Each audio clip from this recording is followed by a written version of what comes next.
Parliament ముందుకు రాబోతోంది AP చట్ట సవరణ బిల్. లోక్సభలో అమరావతి చట్టబద్ధత బిల్లుపై నేడు చర్చ జరగబోతోంది. అమరావతికి శాశ్వతమైన చట్టబద్ధతను కల్పించనుంది కేంద్రం. లోక్సభలో ఈ బిల్లును ప్రవేశపెట్టనుంది కేంద్ర హోంశాఖ. బిల్లుపై 5 టీడీపీ ఎంపీలు మాట్లాడబోతున్నారు. అలాగే ఈ చర్చలో వైసీపీ ఎంపీలు పాల్గొనే అవకాశం కూడా ఉందన్నట్లు తెలుస్తోంది. బిల్లుపై చర్చలో జనసేన ఎంపీ బాలశౌరి కూడా పాల్గొంటారు.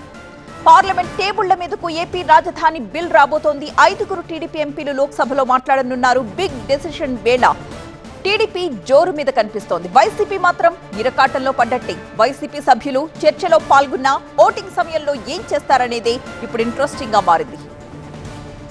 ఏపీలో ఇకపై 3 ముక్కలాట ఉండొద్దంటోంది కూటమి ప్రభుత్వం.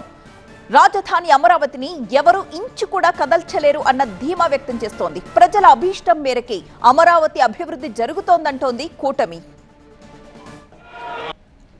2024లో చూసాం మనం ఎలక్షన్లో.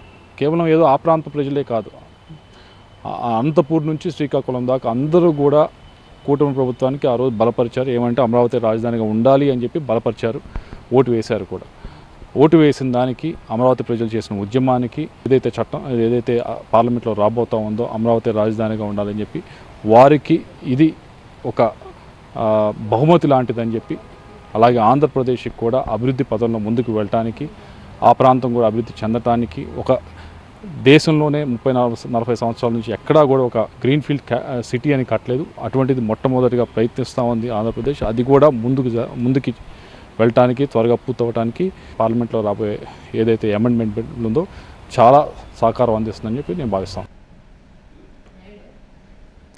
అమరావతి బిల్ ఇవాళే పార్లమెంటుకు రాబోతోంది. దాంతో వైసీపీ ఎలా వ్యవహరించబోతుంది అనేది ఇప్పుడు ఇంట్రెస్టింగ్ గా మారింది. మరొక వైపు ఈ రోజు మీడియా ముందుకు వస్తున్నారు వైసీపీ అధినేత జగన్. అమరావతి అంశంతో పాటుగా పలు తాజా అంశాలపై మాట్లాడబోతున్నారు జగన్.